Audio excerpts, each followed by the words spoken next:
It's like, dude, no shot. As soon as we say we're good to go, it breaks. Do you think you're playing football? Do you think you're playing football? Do you think you're playing football? You are showing me nothing. Fires, Mike Sims, Walker, knocked down. Oh my God! Davis is going running all the way back. Auburn's going to win the football game. In trouble, he's going to be sacked. No, gets away. He runs, gets away again, goes to the 40, gets away again. Jackson takes it himself. Look at him dart back and forth. Oh! He broke his ankles. I have never seen this before in my life. Still looking. Firing. Near corner. It's caught! Denver! Unbelievable! Welcome to the fourth down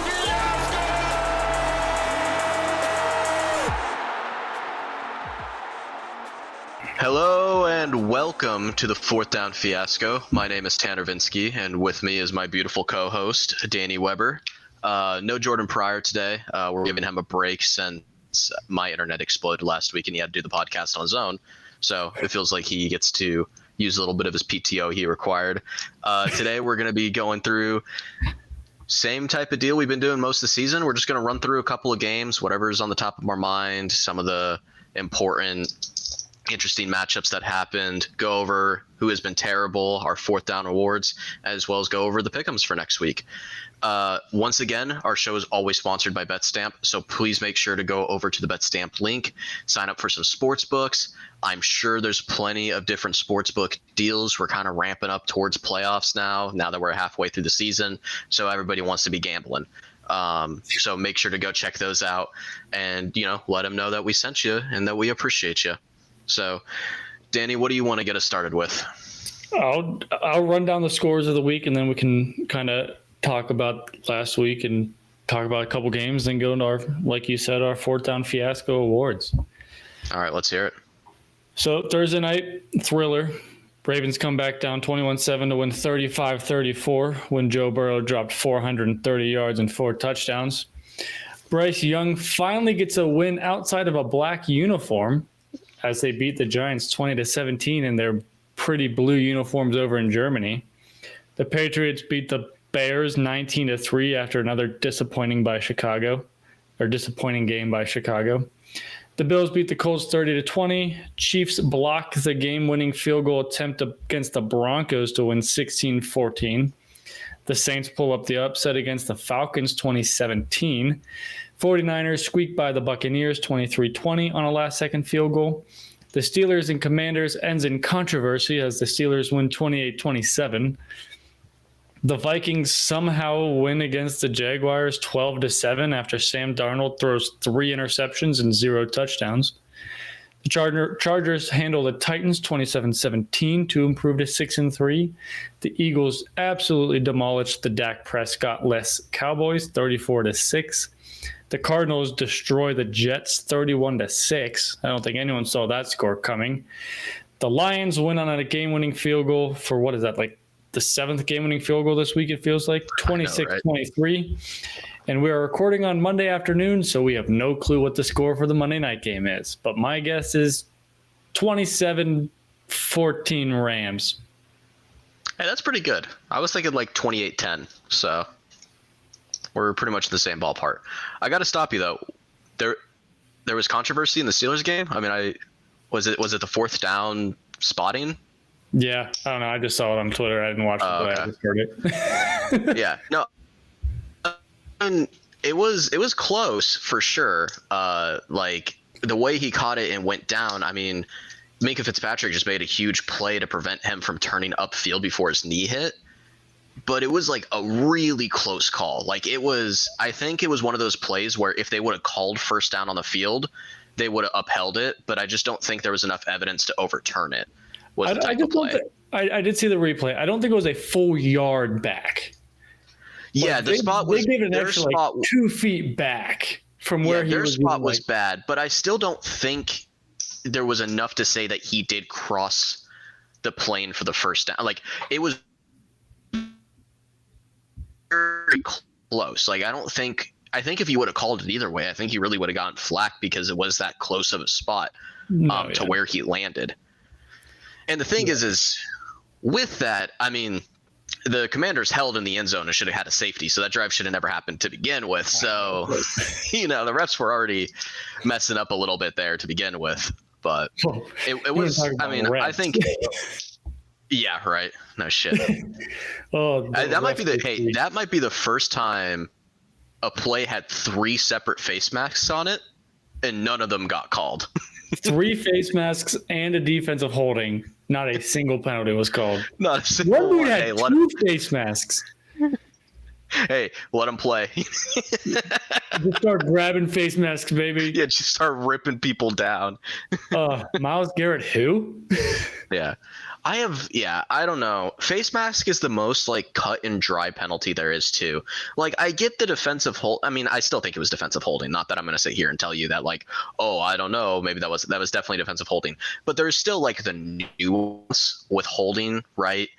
To an extent, like you can argue the nuance of it. You can't argue the nuance of face mask. Did you grab somebody's face mask? Yeah. Yes, that's a penalty. So I don't know how you miss all 3 of those. And the thing nowadays is like, there was a ref staring at the quarterback at all times during the play to make sure he doesn't get hit below the waist or above the shoulders. And how, when he is looking this way, he gets whacked and slapped in the face, and the ref doesn't say anything. It's like, oh my goodness.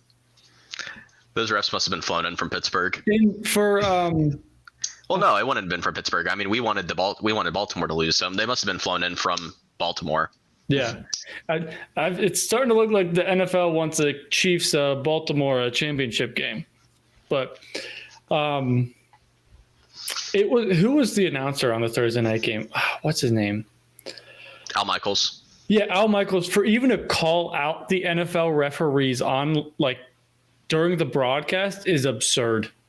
No, Al Michaels has been awesome this year, man. Well, like they've been sticking him with a shitty Thursday night slot, so he's like, hey, fuck you guys. I'm just gonna call it how it is. Like you guys are not doing your job properly. And yeah, for him to be like, this happens week after week, and it is deciding games in crucial moments. He's like, that's unacceptable. Like something needs to be done. Like during the broadcast. Which is crazy. It makes the product worse. It genuinely, like, that's what everybody says about referees. It's like, because this isn't just a uniquely NFL's issue. Like, I mean, the NBA had an FBI investigation because of how bad the refereeing was. One. I don't know if they need an FBI investigation because what was going on with the NBA when that was going on, that was crazy. Like, that was like it was even worse than like what Spygate was. But they definitely need, I mean, we've beaten this horse to death. Hire full-time refs, pay them a salary, keep them accountable, and get a fucking sky judge. The UFL, or I don't know if the UFL does it, but the XFL for sure did. Get a sky judge. AAF did it, or whatever it was. Yeah, whatever that league was called. The Alliance Football League did it. Yeah. They had one in the sky looking down the entire game. We don't need Boogeyman New York to review games. Get a sky judge. Like, that's the simplest way. Well, the thing is, a couple games this weekend, like there was a coach that threw a challenge and the ref said, oh, before the challenge, the ref in the booth overturned the play. They have them. But they're not doing anything. But it's only for specific things that they're allowed to be done for. It's like, what do you mean? Like, if there's something that happened during the game that something missed, call it. I don't care if it's an incomplete pass, an interception, the yardage where he got tackled, penalties, call it. Yeah, it makes no sense to not call it. I mean, I don't understand how the refs have been this inept for this long. Because this... And people... Yeah. No, go for it. No, I don't get it because I can't remember a time I've watched football where I've been like, yeah, the refs are doing a really good job. You know, like I feel like at least in the last like 10 years, I have not been happy with refs any season. No, not at all. And like people wonder why everyone thinks like sports are rigged. It's because stuff happens in the final 2 minutes of a game that drastically changes the outcome of a game. Well, yeah, I mean, if you call that face mask, I mean, if you call the face mask or the defensive holding or both, whatever happens there, right? I mean, does it mean the Bengals win that game? Not necessarily, but it gives them a chance to win the game. It gives them the opportunities to score there because it would have been what first down on the 1 yard or the 1 yard line. It was a 2-point attempt. It would have been 1 yard. Yeah, instead of 2 yards. 1 yard line. Yeah, exactly. So if it's on a 2, like you can easily make a play to get that. Like that's a much easier ask than just having the play run dead. Like at least gives the defense wasn't stopping anything. Chance. Yeah. But instead, the drive just ended. Like instead, the 2-point conversion's done and the game's over, and that's it. Yeah. It leaves such a sour taste on anyone watching games. Yeah, and there were over 14 penalties called in this game. That's a lot of penalties in the league. The officiating crew is like the most penalized crew in the NFL, and for them to like not call anything in like the second half of the game is crazy. For them to swallow their whistles. Yeah. It's like you guys are known to call penalties. Why are you swallowing it in the most important time? Yeah, I don't get it. And we're talking about the face mask, but the defensive holding where the linebacker just came over and tackled the tight end. It's like, how do you miss that? I mean, but yeah, that was my point though. Is like, again, it was obviously defensive holding, but at least like you can understand there's some nuance in the holding rules. There is no nuance for face mask. It's literally them grabbing the face mask. And there was 3 people. There was 3 people being face masked on that play. It's not even just 5 or 6 people to look at on the line of scrimmage. 5 linemen and a quarterback. How they missed all 3 of them. They were looking. They were looking at the left tackle. You missed 50% of the people on the play getting called for a face mask. Yeah, it's insane. It's like, how? I feel like a 5-year-old could have been like, why did he grab his head? Yeah, right. Like, I mean, just anybody who watches the sport, like, is going to realize that there's a penalty there. And it just, I don't know. It's like, did they not? It almost feels like sometimes they don't want the controversy of calling like a penalty. But then it's like you get way more controversy for not calling a penalty too. So it's like, what are we doing that here? Obvious. And with how much they preach of like, oh, quarterback safety, like you're not allowed to hit him low, you're nothing above the head, and then like Patrick Mahomes flops and gets 15 yards. Yeah, but when you rip Joe Burrow's face off, you get no call. Or that late hit that wasn't called when he threw the ball and the defensive back took like 4 steps and laid him out. It's like, what about that one? I mean, yeah, there's definitely preferential. I mean, it's the same shit that happens in the NBA too, where it's the superstars are always going to get the whistle. I mean, dude, you use so much breathe on Luka Doncic, you're getting a whistle in the NBA, and it's the same with the star quarterbacks. I mean, you do something to, baby boy Patrick Mahomes, you're getting a penalty. You do something to Josh Allen, you're getting a penalty because those are the starling boys of the NFL. And it's weird that Joe Burrow doesn't get that treatment all the time either, because he's like in the top 4 QB discussion. Like he's never really gotten that treatment. There have been so many missed calls on Joe Burrow that it's like, if any other quarterback, or at least like 5 other quarterbacks would have gotten that call, maybe not rookies, but like a lot of other quarterbacks would have. I wonder if it's because he's a pocket passer. Like they might, again, I'm saying like maybe in their head, like there's harder understanding of like, when somebody scrambles and they get hit, they're like, oh no, like that could lead to a better injury. Whereas if you're standing still in the pocket, like it's less likely to get injured. So they feel like they're less inclined to protect them, which is again a really far reach, but it's that's the only thing I can get out of it. I feel like Burrow and Mahomes run the same amount though. Like they look, and then when nothing's there, they run and still try to make a play work. Yeah, I think Mahomes is a little bit like he has more, like if you look at his numbers, like he's definitely rushing a lot more than Burrow is though. I don't know their rushing attempt stats. I don't know either. I have no clue. I could be talking about ass, but from watching the 2 quarterbacks, I feel like you're more likely to see Mahomes take off and run than you are to see Burrow take off and run. Most of the time because Burrow Burrow is extending the play. Like, now, don't get me wrong. Like, he's not like a statue in the pocket. He's obviously getting out of the pocket because since his entire time being in Cincinnati, he's never been able to just stand in the pocket. He's always had to roll out and extend the play. But he's usually not running for the first down, except in certain circumstances when nothing is open. No, that's fair. Let me see. Let's see something real quick. Oh, come on. I don't want to do that. Come on, computer. Let's see. Are you looking at their rushing numbers? Yeah, I don't know if this is. Oh, this is passing attempts. Who do you have open? Do you have Mahomes open or Joe Burrow open right now? It's just a website that shows all from this year. Oh, okay. Patrick Mahomes has 39 rush attempts this year. How many does Burrow have? And then where is Burrow? Burrow has 29 for almost the same yards. That's not too many more attempts. And Burrow has more passing attempts than Lamar Jackson from Patrick Mahomes by 47. Oh, I mean, Joe Burrow's been the way better quarterback than Patrick Mahomes has this season. I mean, Mahomes has had a terrible season so far. He's 12-9 for TD to interception compared to 24-4.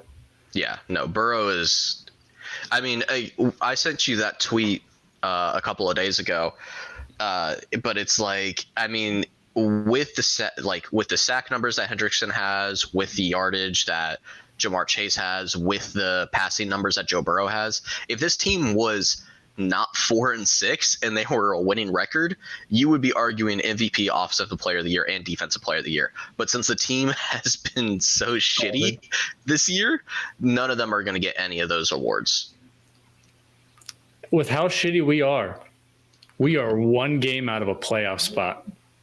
Oh, you guys make the I at this point, with how bad the Jets have started to become, I don't think there's much of an argument between you guys and the Jets. I mean, it's really between you guys and the Broncos, I think, for the 7th Broncos, seed. Colts, Bengals are the 3 last spot wild card teams currently. And if I'm picking a team between those 3 teams, I think the Bengals are the best team out of those 3. And if the Bengals sneak in as a 7 seed, we'd be a scary 7 seed. Like usually 7 seed, 7 seeds won twice since they expanded 2 or 3 times. Yeah, both last year. I feel like if a defense can put together a game like they did a couple weeks ago. I think it's just been once, actually. I think it was just the Packers beating the Cowboys. I thought there was one last year. Yeah, that was Packers beating Cowboys, right? Oh, no, you're right. Yeah, I thought there was 2 last year. Never mind. I think it's only been 1. No, because the Steelers were the 7th seed last year and lost to the Bills. Oh, yeah. With Mason Rudolph. Yeah. But I feel like they'd be a scary 7 seed, and whoever the 2 seed is would not want to play them, especially if you have the offense we're going against. No, exactly. I mean, because your offense is going to keep you in the games. It's really just if your defense can do anything. Yeah. I saw a thing. It was like we were up how many games this year in halftime, and we've ended up losing. It's like good teams finish games, bad teams lose games. And we're a bad team. Our defense is bad. They don't finish games. It is gonna be weird if you guys make the playoffs. I don't know how much of a run you guys have in you just with how awful that defense is, but you definitely could steal a game from somebody easily. No, yeah. But it's like what? Hold on, let me find it. I mean, I guess not much, but it's like our defense can hold teams to a low amount of points. Sometimes. It's very inconsistent, though. I mean, they've been horrific this year, and I mean that's what I think is going to hurt you guys a lot. And I mean, because you're already 0-2 in the division, losing both games to Baltimore. I think it's what's going to be difficult for you guys against the Steelers too, is because the Steelers actually have an offense now, which they haven't had in years. Couple years, yeah. And the Steelers defense is arguably one of the best in the league. So if they can just make a couple of stops, I mean, that's all the Steelers need to win. Like they only need to get you guys to punt the ball maybe 2 or 3 times, and they probably win the game. So you really have to make sure your offense is firing on all cylinders, and you have to make sure your defense is getting a turnover. No, yeah. But what's crazy is like Joe Burrow is doing this without T. Higgins on the field. Like we saw the one game T. Higgins was there, and Burrow threw for almost 500 yards. Yeah, no, I mean, yeah, if you guys had T. Higgins right now, you'd be in an extremely like great circumstance. But it's just, I don't know. It's been a tough year for the Bengals. Like they've been everything so that could go wrong has gone wrong. Literally, yeah. every part of our defense has been hurt at some part of the year. Like in the beginning of the year, it was our entire defensive line, and we were giving up like 300 rushing yards a game. Then we got our whole D line back, and we were holding rushers to like under 100 yards a game. But then our defense, like our CB1 went out with an ACL tear, and now we're giving up like 300 passing yards a game. It's like if we had one thing go right, we'd be at least a game over 500. At least Burrow's been healthy. I mean, Yeah. that's been a huge blessing because he has not been fortunate to be healthy most of his career. No, yeah, but it's like football is such a weird game of luck and skill, and you can have the most skill, but if you're not getting any luck, it's gonna be It's a over. rough game. Yeah, Yeah. And look, the Chiefs is a prime example. Their luck is bouncing this way this year, and they're 9-0. Patrick Mahomes does not have. He has the skill. Not this year. He's not playing to his top level, and he's still 9-0. Well, at this point, I'm convinced that they're doing blood magic. I'm not really sure if it's even luck at this point. Like, I think there's some sort of demonic ritual happening in the Chiefs locker room before games start. I agree. Yeah. But so I said this before we started recording. I'm going to say it again before we switch games because we've been talking about the Bengals a lot. But I feel like this is the only league that you can have a quarterback throw for 430 yards, 4 touchdowns, and have a wide receiver go for 264 and 3 touchdowns and lose, while in other games your quarterback throws for 240 yards, 3 picks, 0 touchdowns, and somehow still wins, and then have a quarterback throw for 5 interceptions in a game and still win. How? Doesn't Dude, make I sense. have no clue. I mean, the Lions are special. That's really what it comes down to. My goodness. Is the fact that you win a game with Jared Goff throwing 5 interceptions. I mean, he single-handedly said, "Oh, you guys have me in MVP conversations? No, I'm not that guy. Let me take myself out of the conversation real quick." Realistically, it was 4 picks. One was at a halftime Hail Mary. Yeah, for sure. But Yeah. it doesn't look good on the snap. 4 to 5 picks in a game, and you still win? I mean, dude, that game was terrible. The Lions did everything wrong that game, and somehow they clawed themselves back to a win. I think with that, like, that to me says, oh shit, the Lions might win the Super Bowl this year. You know, like, When you can I've play been that thinking- bad and win. yeah, like I've been thinking like, oh yeah, they're a Super Bowl caliber team, but after that, I'm like, dude, if you can throw 5 picks and be down that bad and have a horrible game like that and still win, like you can win the Super Bowl. Like that team's got it. You were down 23-7 at halftime. Yeah. Like the Thursday night game, the Ravens were down 21-7 halfway through the third and came back. They were down 23-7 at halftime. Yeah. And they win 26-23. And those 2 field goals by what's his name, Jake Bates, Yeah. that was crazy. Like by an inch, he got them in. Literally. Oh. I've been loving all the stuff. It's like, you know, because he's a brick seller, and everyone's like, "Damn, what was he moving in the off season?" Like, he was selling bricks. Are you kidding? Like, what's going on there? Oh. But I did not expect the Saints to upset the Falcons. I'll say that much. Me either. The Falcons did not look good. No, I'm not. The Falcons are a weirdly inconsistent team this year. Some weeks they look phenomenal. Other weeks they struggle tremendously. Yeah. And it's division games. Division games are always weird, but I mean, the Saints have been bad this year. Well, they're kind of healthy now, aren't they? Like They're getting healthier. Derek Carr's back. His second game was back. Yeah. Well, people were saying, I mean, you know, now that the Saints were in top 5 pick competition, you know, Derek Carr had to make sure to get rid of that. That's true. Yeah. You know. You can't have them be top 5. Yeah. Derek Carr will his way to 5 to 6 wins, you know. Oh, yeah. That's what he does. He'll do his best. Yeah. Yeah. But yeah, the Jaguars Viking game, I'm sorry to anyone who watched that. Yeah. Brutal game. Mac Jones, garbage. 12.8 QPR, 2 picks. Sam Darnold, garbage. 3 picks. Defensive game, baby. 5 total picks. Hey, that Cam Bynum celebration was pretty sick, though. That gold medal worthy. Yep. I'll talk a little bit about Pittsburgh, Washington, real quick before we move into the our Fiasco Awards. Well, I was just going to say sorry to Germany real quick to have to watch the Panthers and Giants. I mean, I guess we had an extra article of the Geneva Conventions by sending Munich, New York, Carolina in the offseason. Like, I cannot believe they scheduled that as an international game. Like, it's like, oh, let's make sure to get our fan base in Germany going. Let's send in the Giants and the Panthers. Well, what's crazy is like Amon-Ra St. Brown's mom is German and he speaks fluent German. And everyone knows that in the NFL. Well, if not everyone, but most people. Send the Lions over there. You have a built-in fan base with him. Mm-hmm. And I saw a picture. It was someone from the ELF that posted it. The stage that they had for the NFL game probably fit like 4 people. Like, it was tiny. And there was probably like maybe 200 people there, like pregame.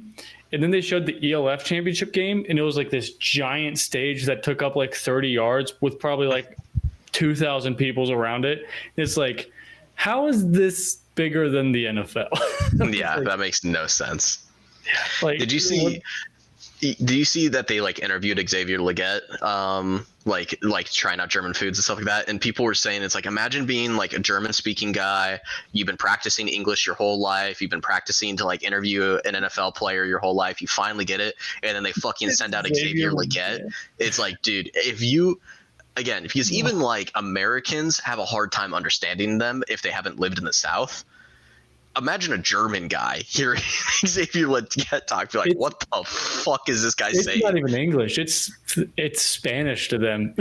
Oh, yeah, absolutely. I mean, I have the advantage because I've been living here for a couple of months in South Carolina. So, like, I hear a lot of people talk like that. And I'm like, okay, like, I can pick up what he's saying. But I can imagine, like, you know, a couple of years ago, Tanner would have no clue what that guy was saying. So confused. So a poor German guy who it's a second language, like, that's tough. That's a tough ask. Yeah. And shout out the referee for calling the false start in German. Yeah, that was cool. That got the crowd hyped. Well, he I forget that referee's name, but apparently his dad, when they did the first international game in Mexico, he went out and called a penalty in Spanish. So it was like paying a homage to his dad, which I thought was cool too. That's fun. But go ahead and talk about Steelers after payback for World War II or something. I don't know. I mean, it was. I mean, yeah, I guess it was. We didn't know about that, but an extra punishment for what occurred over there. The Steelers this year, I've been trying to temper my expectations. I've been trying not to go insane and be the biggest homer there ever is. But that's a massive win. Like, I'm sorry, but the command, and I know everyone's going to say, well, maybe the Commanders are actually that good. And like, you know, it's a rookie quarterback and there's these issues on their defense. They don't have the best receiving core.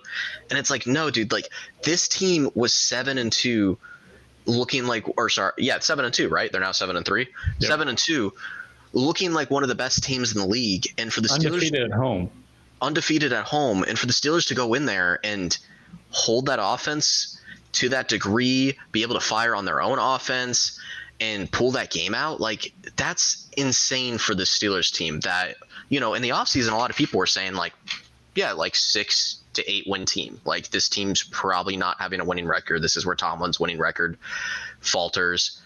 But just like the Chiefs, I mean, he practices the dark arts and, you know, he likes to do blood sacrifices or something in the offseason because somehow this team is 7-2 and they're top of the AFC North. Everybody was in consensus that the Steelers were going to be 4th in the AFC North this year, but halfway through the season, they're on top of the AFC North. And Russell Wilson has dialed back the clock. He looks way better than he did in Seattle, and it's because he doesn't have Sean Payton game planning for him, because Sean Payton doesn't want him to throw the ball deep. They're like, oh no, you got to get these short passes and you got to have these really good timings, because that's what I had with Drew Brees, and that's the only type of quarterback I want. And it's like, fuck you, Sean Payton. Learn how to actually, you know, be a good, effective coach, you dumbass. Yeah. You had Jerry Jeudy, Cortland Sutton. Yeah, like, who else did he have? He had targets in Denver. He did. And they didn't even give him a full playbook. I hate that. No, it's so dumb. Franchise quarterback, give him the playbook. But Tomlin immediately is like, oh no, you know, like, you're injured. We're going to let you recover from the injury. We're going to have Justin Fields playing. I don't care if we win. You have full access to the Philly book. This is your offense, and we're going to give you the tools. And believe it or not, like Russell Wilson won a Super Bowl in the past, so he can run that play. And I mean, I wasn't huge on the Mike Williams acquisition, but after seeing the way that Mike Williams was able to adjust for that ball for the go-ahead touchdown, it's like that's exactly the type of receiver you need behind George Pickens for Russell Wilson, somebody who can adjust on the deep ball and be able to get those contested catches, because that's what Russell Wilson thrives off of. That's why Doug Baldwin was so good in Seattle, because when you have that contested catch guy, I mean, he's going to put it in the right spot. He just needs a receiver who's going to go up and get it. And George Pickens is a madman. The guy's a psychopath. So of course he's going to do it. I mean, yeah, he's going to probably beat the shit out of somebody on a random play, but he did. He did. Dude, when he threw the pick and then he stopped running after the pick just to fight the other dude, it's like, what is going on in that guy's brain? Luckily, his foot hit his foot, or else he would be like, "What are you doing, dude?" It's like, run after the ball and don't just grab someone by the head and throw him to the ground. I think Mike Tomlin likes having a psychopath at a receiver. I think he's just like kind of sitting there scouting. He's the second coming of Antonio Brown. Like, he's and the thing psycho. is, we're saying this, but in between Antonio Brown and George Pickens, we had Deontay Johnson, who was kind of a locker room cancer as well. We had Chase Claypool, who was calling himself the third best receiver in the league. We haven't had stable minds in the locker room since AB left. Claypool's like, yeah, I'm the third best wide receiver in the league with Devontae Adams, Tyreek Hill, Justin Jefferson, Jamar Chase. Well, that's the funniest part is people are like, bro, you're not even the third best receiver on the Steelers. And that's why I'm so mad at the NFL, because like everybody was giving Juju so much shit because he liked to dance on TikTok. And it's like, why did Juju get painted out as like this villain character when we have fucking George Pickens on this team who's assaulting people on the football field left and right? Because George Pickens is assaulting people. He's not dancing on people's logos. You don't touch the logo, dude. That's etiquette. It was so dumb. Like Juju was like just like kind of a nice dude who was just like kind of corny. Like he's like Russell Wilson, right? Like he was just kind of a cornball. But everyone was like, "Oh, this fucking Juju kid dancing all over the place." And it's like, what are we doing here? Like, why are we villainizing Juju? But now we have like way worse people in the locker room, and it's like, oh, that's okay. Yeah, it's fine. Yeah, the NFL is all about the bad guys, not the good guys. Exactly.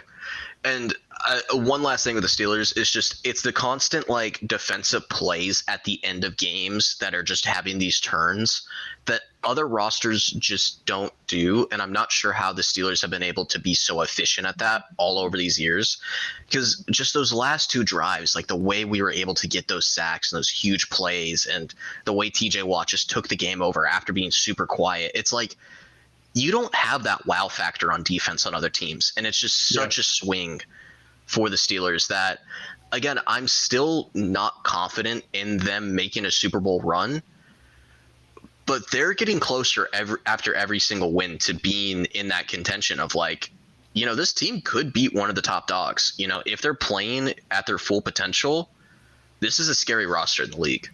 No, I know. I want to see them like click and see what their full potential could possibly be, because I feel like they haven't fully clicked in a game yet. It's been like one side or the other. Yeah, like there's always been some rust in each of the games, and I mean we saw that against the Giants. We saw that against here against the Washington. There was some rust with getting Mike Williams adjusted, and he didn't make a big play until the very end of the game. And that is football. Like, you're not going to play a perfect game every time. You have to obviously not, pick up the slack for the other side of the ball. But there are games like we saw in Detroit versus Dallas that when you click, you can get scary. And that's all three parts of the game. Like special teams, defense, and offense. We're firing on all cylinders for Detroit that game. And then they dropped 47 points or something like that. Yeah, crazy. But can we talk about how Joe Flacco kind of outplayed Josh Allen? Oh yeah, he kind of did, didn't he? The QBR doesn't say so, but he had eight less passing yards. He had 2 touchdowns and 3 picks, where Josh Allen had 0 touchdown and 2 picks. So very similar yardages. One had 2 touchdowns, one had 0. You know, it was like and Josh Allen.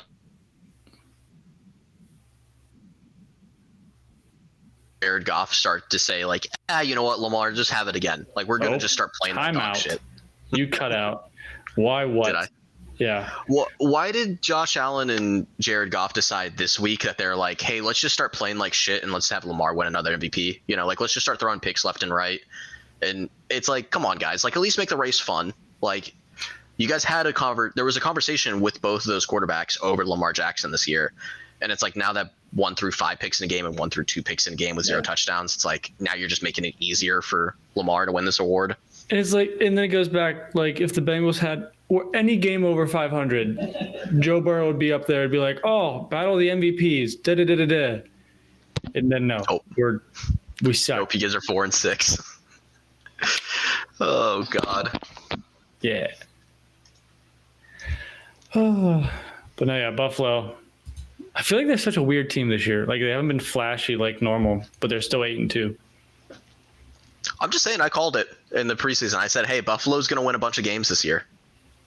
Yeah. And they are. I don't know. For some reason, I just thought like getting rid of Stephon Diggs, getting rid of some of the cancer in the locker room, like Josh Allen was just going to elevate his game. And he's done that this year. And power. Sometimes you get lucky.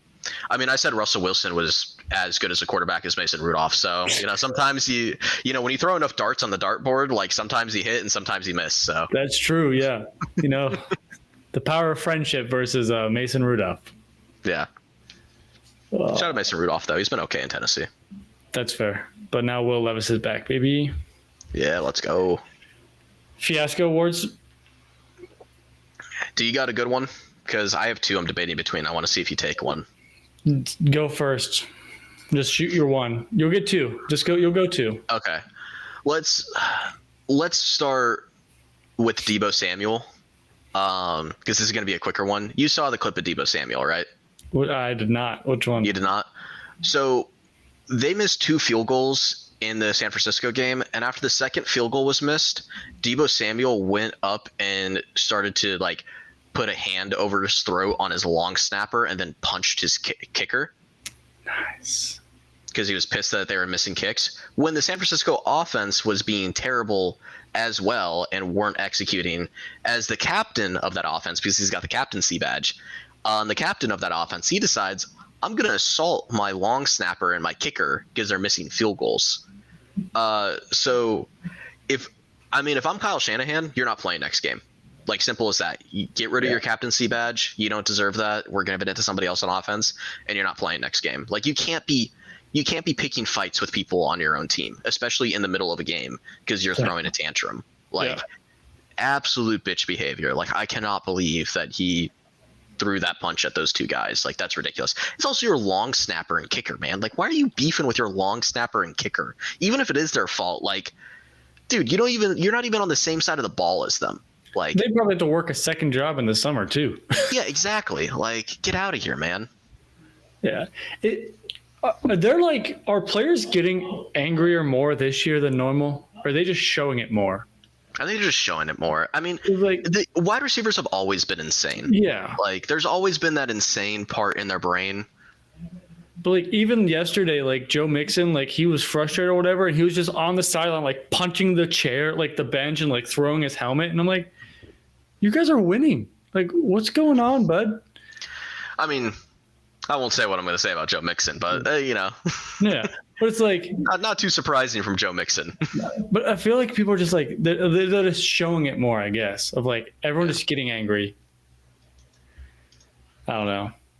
But my fiasco award, kind of the Bears as a whole, but especially at the end of the game when no one decided to pick up Caleb Williams and the Patriots player went over, picked him up, and patted him on the head like a little child. Yeah, locker room's probably doing real good in Chicago as well. And I just want to say we keep going back and forth on this. I don't like Caleb Williams. I said he wasn't good from the beginning, and then you're like, hey, he had a couple good weeks, and I'm like, I didn't talk shit yet, and now he went 16 of 30 for 120 yards, and that was it. No, it's a bad week. I brought it up pre-show, and I'll bring it up again here. It's very similar thing is happening with Caleb Williams that happened to Bryce Young last year, where the offensive play calling and the offensive line have been so terrible that their accuracies are just starting to shit the bed because they're just terrified in the backfield because they're getting hit so often. So Caleb Williams, who was a very accurate passer in college, is now just sitting there and he can't make throws. Just genuinely, like, he's not making throws, he's panicking, and he's playing terribly. And it's like, dude, like, I get it, like, your offensive line sucks, your offensive scheming sucks, but you have to make those throws if you're going to be an NFL quarterback. It's the same thing we said about Bryce Young last year. It's like, yeah, I know the situation's bad, but you are getting the opportunity to make throws and you're not making them, and they're easy throws. That's unacceptable. Like, if you can't make those throws, you're not going to make it in the NFL. Oh, yeah. And I feel like it's like this generation of quarterbacks, like with like the Allen, Burrow, Mahomes, Jackson, kind of like that group, Herbert and Lawrence as well. Mm-hmm. They were thrown in. Well, most of them were thrown in just like this. The last couple quarterbacks classes with Young, Stroud, Caleb, May sat a couple games. But it's like, look at the accuracy of these past quarterbacks. Like Burrow, he got hit, 90 times his rookie year? And that included, and he didn't even play the full year because he tore his ACL. But he leads the NFL in history of completion percentage. Like, if he retired today, he would have the highest completion percentage in NFL history. And it's like, even Allen can be accurate. Like, Herbert is accurate. Lawrence can be accurate. Mahomes, Jackson, he has this whole other thing. It's like, then you look at Williams and Stroud and Young. It's like, they're so flustered that they just have happy feet and just throw the ball. Yeah. It's like, what happened in that like 4 or 5 year gap of quarterbacks in college of like not being able to like slow down for a second to make a throw? I think it's too early to say. I think we're going to see more if it continues to be a problem. Then we can probably start looking at college and being like, what's happening differently in the college careers of these kids compared to what was happening in those eras. Yeah. But there was genuinely a lost generation of quarterbacks. And I've always wanted to like look more in depth of this. But between the modern era of NFL quarterbacks, the Mahomes, the Allen, the Jackson, the Burrow, the Herbert, those guys, right? The previous generation was the Phillip Rivers, Manning, Brady, Big Ben. Weird. That is a big gap. There's a big gap between those guys. And the only guys you saw in that era, because I'm trying to think, when was the latest a quarterback from that era got drafted? And it might be Aaron Rodgers. And I think you go from Aaron Rodgers to Mahomes, and in that gap from like 2006 to 2017, you don't see anybody really take off. And you had Andrew Luck. That was like the exception. But Andrew Luck retired early. And then on top of Andrew Luck, I mean, you really only had Russell Wilson and Kirk Cousins. Andy Dalton was in the playoffs almost year after year. But it wasn't like he was a superstar. Yeah, but Andy Dalton wasn't a superstar, right? Like you go from the superstars of that early thousands generation, from, like Tom Brady to Aaron Rodgers, all those draft classes, those guys dominated the NFL. Oh, Stafford and Bryan is where it ends. So it ends in 2008. So it goes from 2000 to 2008. You have all those guys coming out.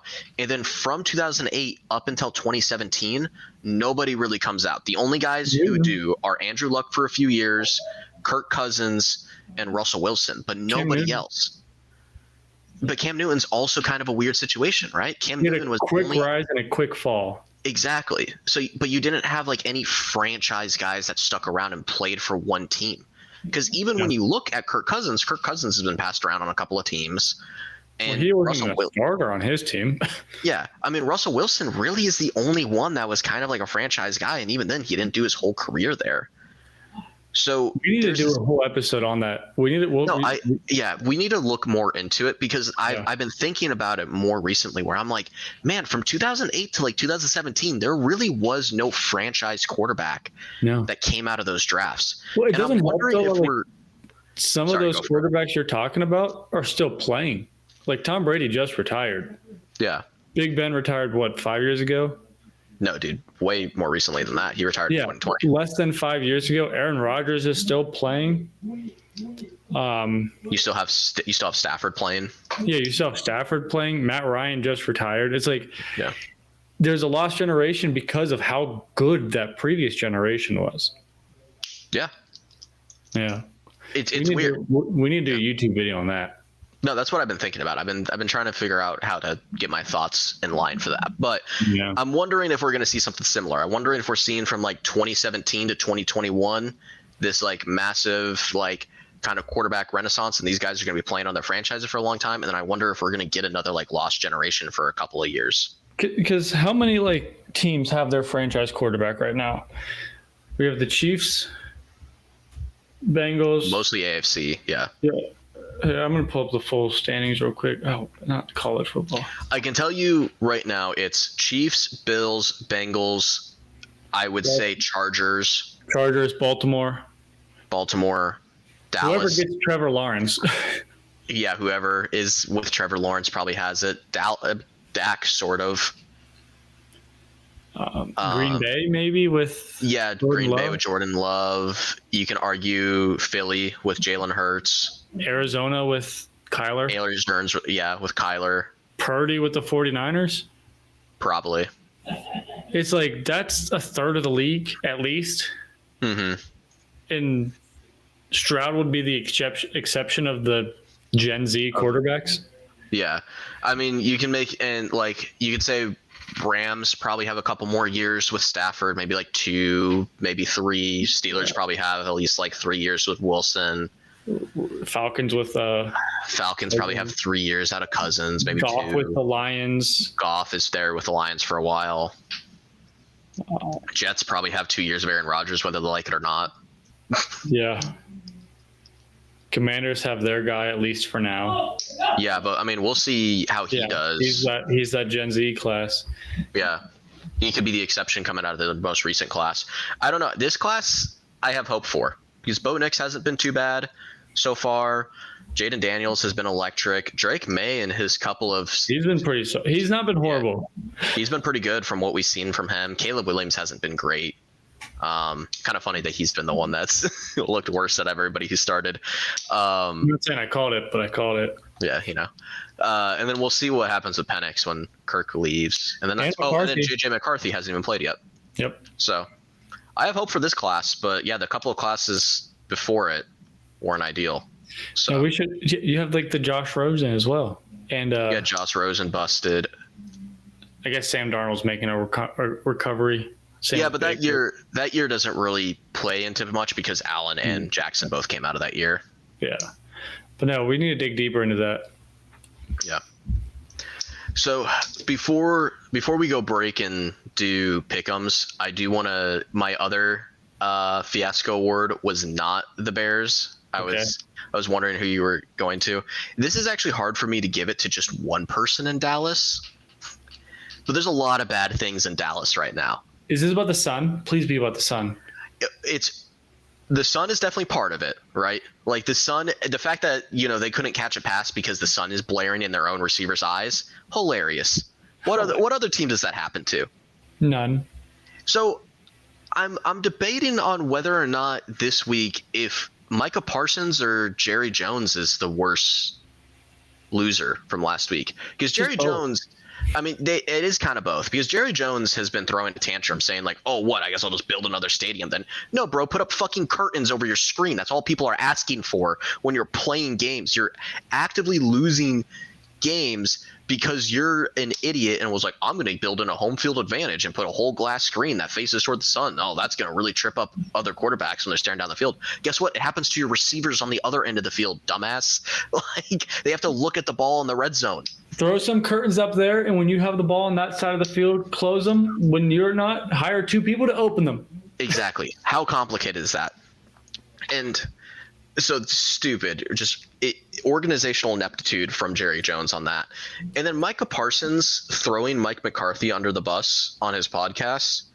Dude, come on. Like, are you What did he say?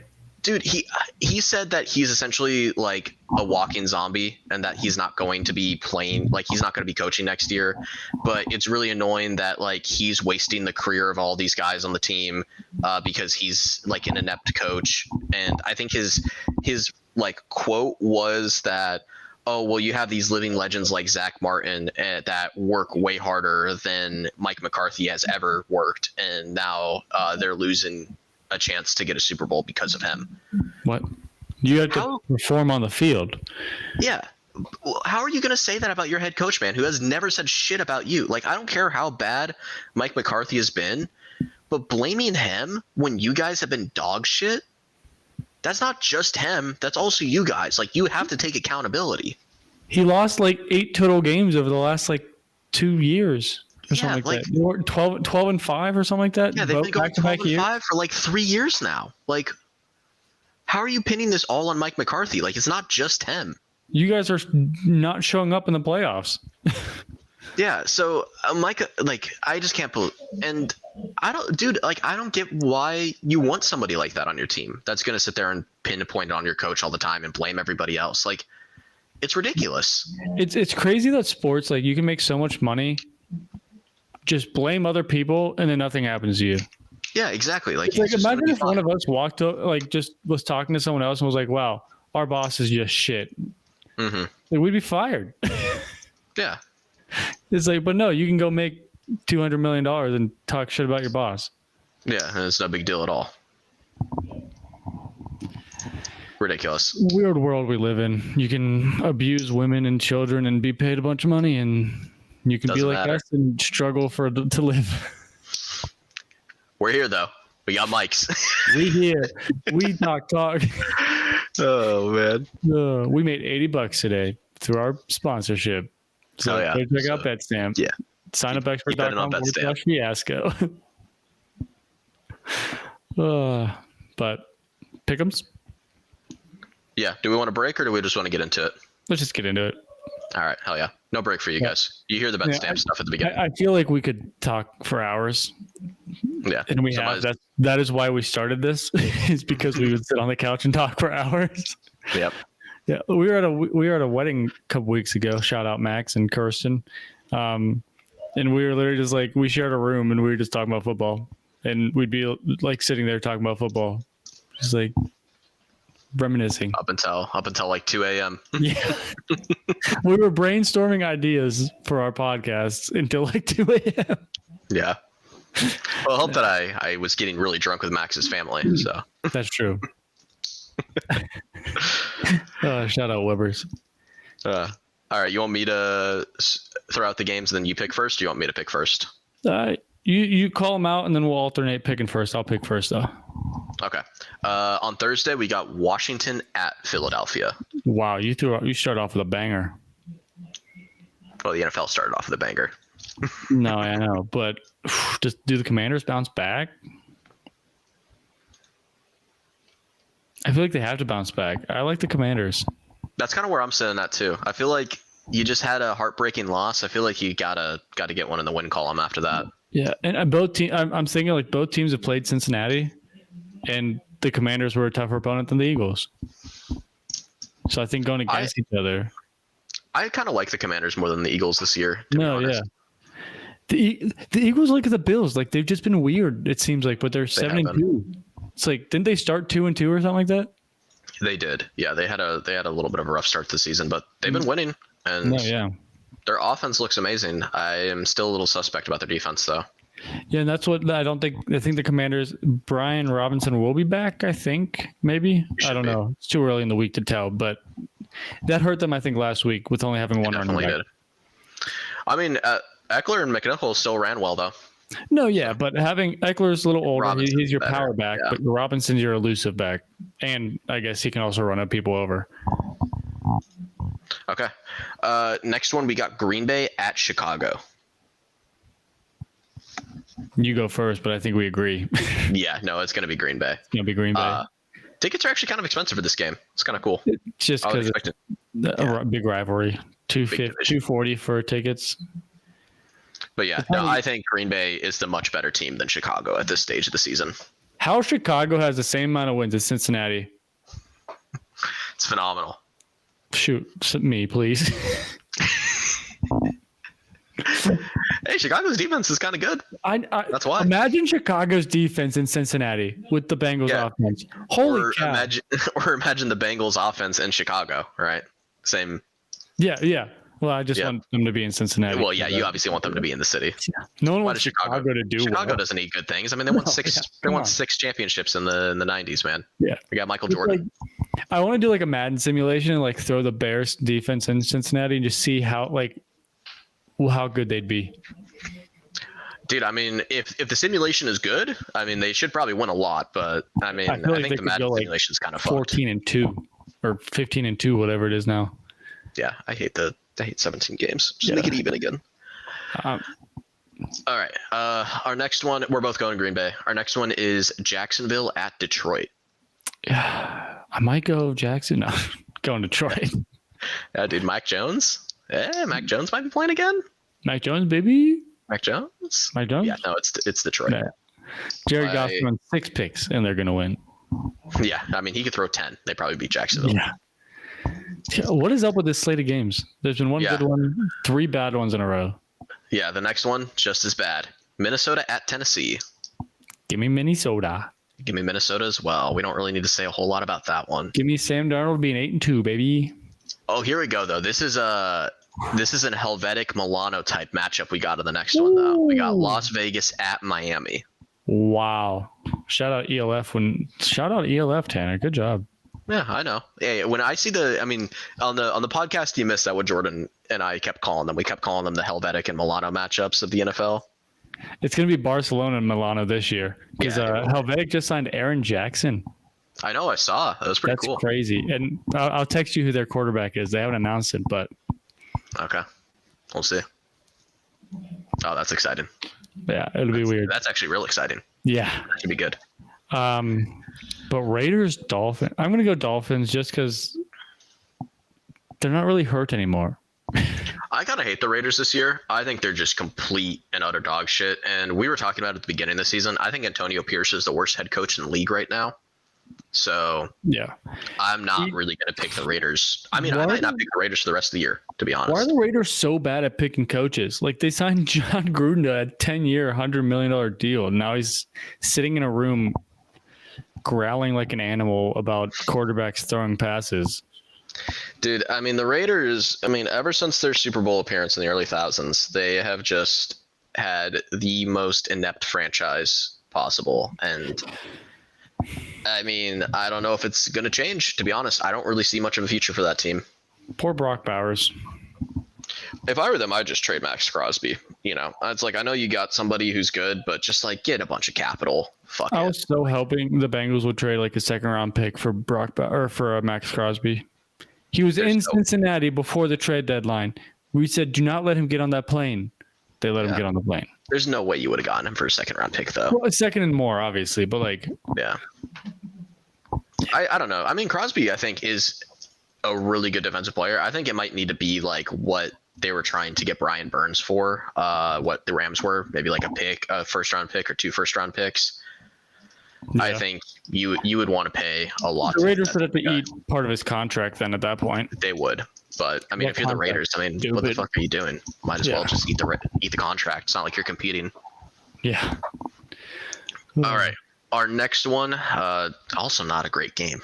The Los Angeles Rams at New England Patriots. Give me the Rams unless something happens tonight. Give me the Rams. Yeah, unless the Rams look terrible tonight, which we have not seen yet, I'm going to feel pretty confident about the Rams winning this one. Yeah, if they stay healthy, if they can make it out of Monday night healthy, they'd be fine. Definitely. All right, our next one is Cleveland at New Orleans. You can see him for $24. Jeez, that is rough. Give me New Orleans. They look kind of good this week. Yeah, they looked pretty good against the Falcons. Again, I think Derek Carr is not going to let your team get a top 5 pick. But I think the Browns are going to get a top 5 pick this year because there's nothing about that team that I like. So no, yeah, they did a fire sale like too. Defense. They traded a couple people away. Yeah, I mean they should. I mean they're just screwed. Just Yeah. talk about. I mean they're in a worse situation than the Raiders. Yeah. Seriously. All right, next up we got Indianapolis at the New York Football Jets. We're getting into the thick of the games now. These are the better games. I know these ones aren't, but we're getting there. Colts and Jets. Why do I want to go Colts? Dude, at this point, I think the Colts are the better team. I don't know. know. The Jets have been terrible. And the thing is Vegas keeps giving Jets the positive odds. Like, Jets by 3.5 points? Are you kidding me? They just got blown out by the Cardinals. I understood them being favored against the Cardinals, but, like, they just got destroyed by You the think they'd be Cardinals. favored against? You thought they should have been favored against the Cardinals? I thought it made sense. I didn't think they should have been. I thought I was leaning like +3 to the Cardinals or -3 to the Cardinals, not a minus 28. Well, yeah, no. I mean, I think the odds were minus. I think it was like -2.5 Jets or something. Really? That's crazy. With how Arizona's been playing too, I guess. Yeah, I don't know. I just thought, to me, that at least made sense. Like, it's like, okay, Jets just had won a game. Maybe they're starting to click. Maybe they beat the Cardinals. Cardinals are a weaker opponent. I don't think this makes any sense at all for them to be favored against the Colts. So I'm also picking Indianapolis. But this game's about to be like 15-12. Yeah, for sure. It's going to be terrible. Now we get into the good ones. Yeah, here we go. This is Tanner's favorite week in football is Baltimore at Pittsburgh. This is always what I circle on the calendar every year. Like, I know that I'm going to be stressed out of my fucking mind.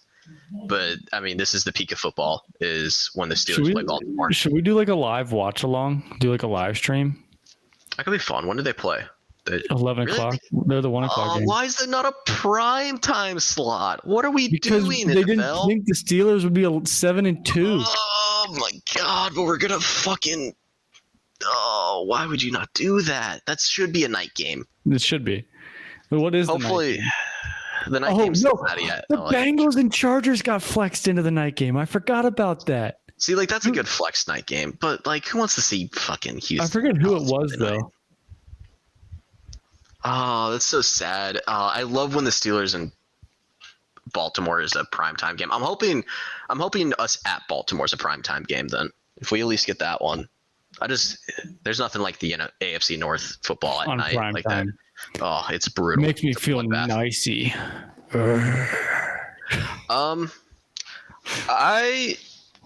I don't know if you know this, Danny, but I think since Lamar has been the starting quarterback of the Ravens, I think the Steelers are like 8-2 in their last 10 games makes against sense. the Ravens.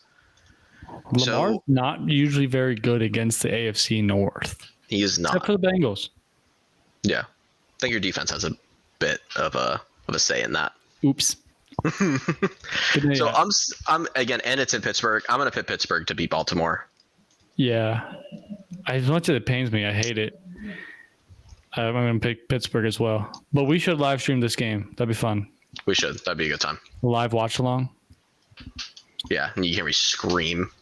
That's fine. It's like Matt Bresington does with the ELF. He just watches the games and people chat with him. We'll do that. It's a good call. All right, our next one is we got Atlanta at Denver. How Denver's a 2.5 favorite? I guess after last week, they kind of deserve it. They almost beat they fell apart against the Chiefs. They scored 0 points in the second half. I'm going Falcons. Beat them.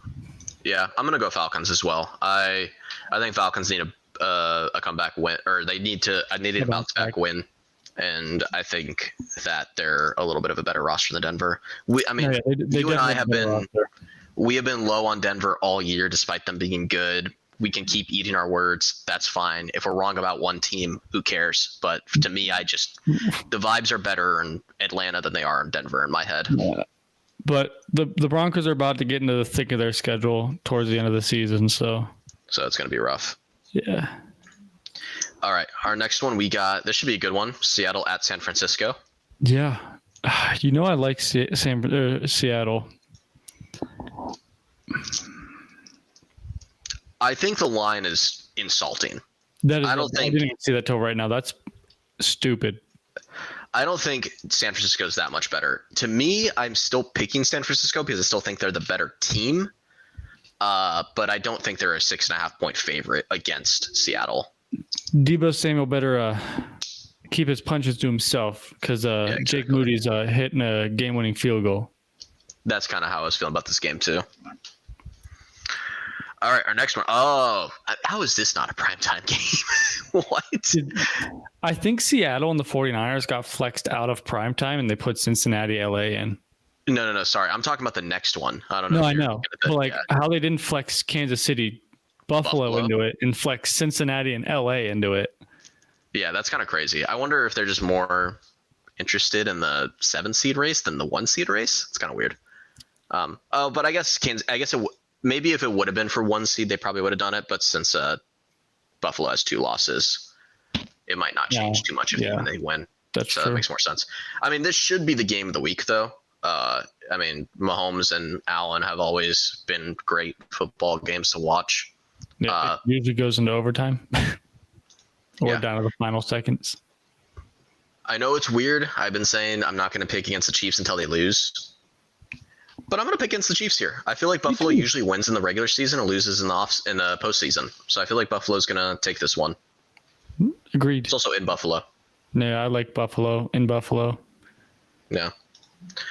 All right. And then the game that we've been talking about for the last 4 games finally pops up. Cincinnati at the Chargers. This is a weird game. $45 for tickets is crazy too. That's crazy. Jim Harbaugh called Justin Herbert one of the best of all time today.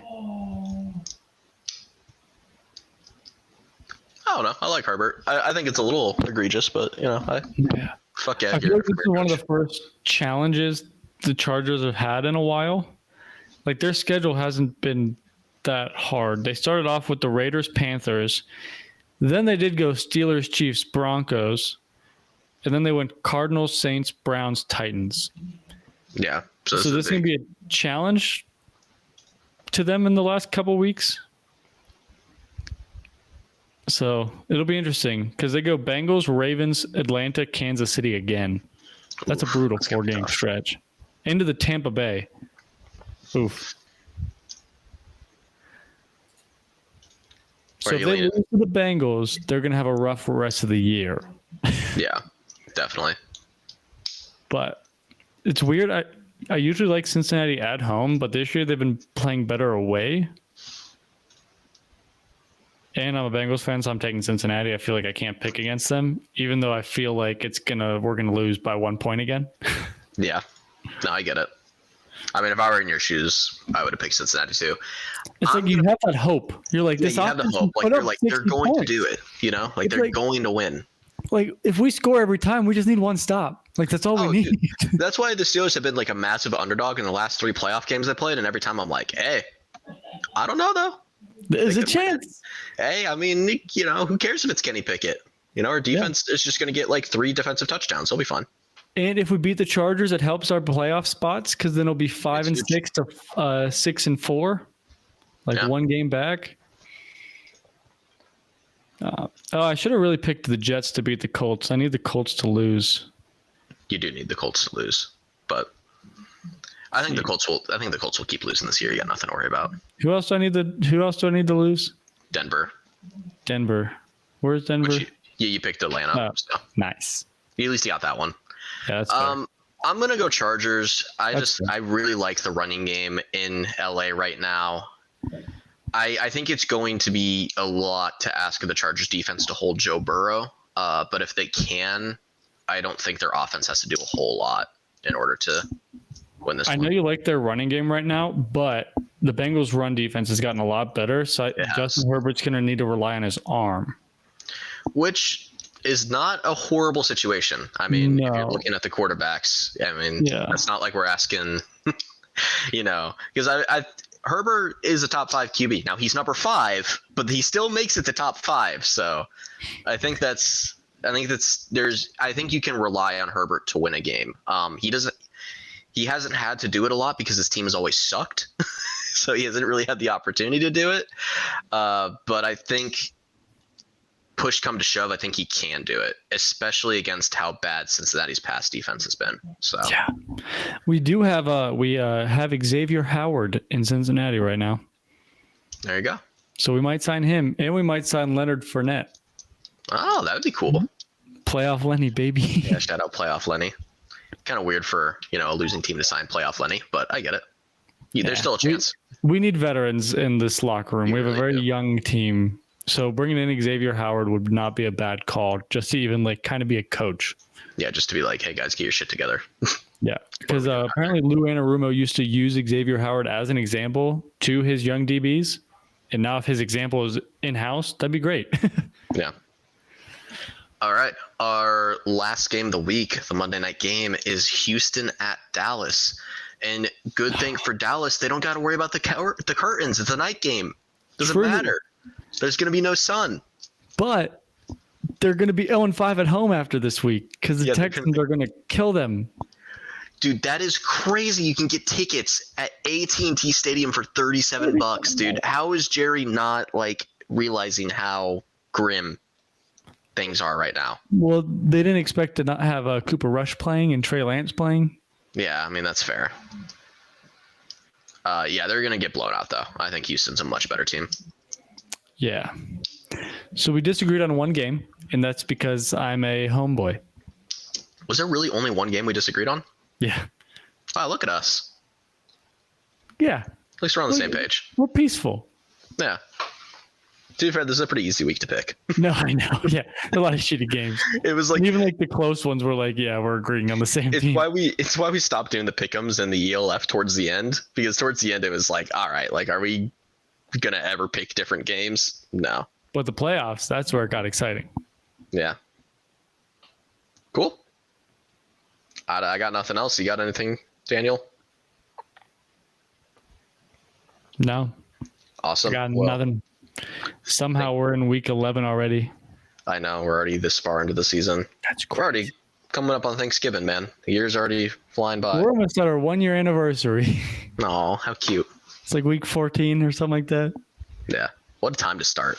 We were cooking on Beautiful. that. Hell yeah. Well, thank you everybody for watching as always. We appreciate you. Make sure to go bet on BetStamp. Make sure to let them know that we sent you. Always check out our previous shows. Reach out to us. And, give us 5 stars on Spotify. We haven't asked in a couple of weeks, but please make sure to do that.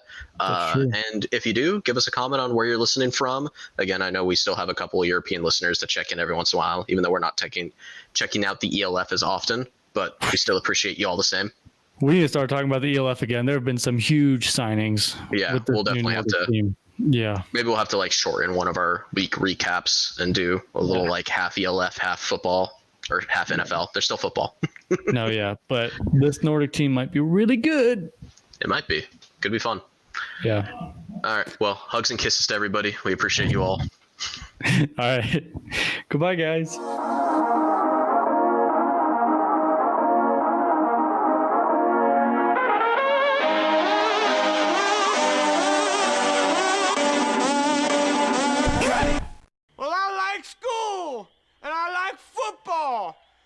Keep doing them both because they make me feel good. Are you looking for a podcast to advertise your business? Well, you're in luck. Here at the Fourth Down Fiasco, we're looking for show sponsors. Whether you want to be a platinum sponsor and be mentioned at the beginning and end of every episode, or you just want a simple 30 or 60-second ad, we got you covered. If you're interested in having a spot on our show, you can reach us at fourthdownfiasco@gmail.com. That's fourthdownfiasco@gmail.com. We are excited to hear from you and even more excited to have you on the show. Join the Fiasco family now.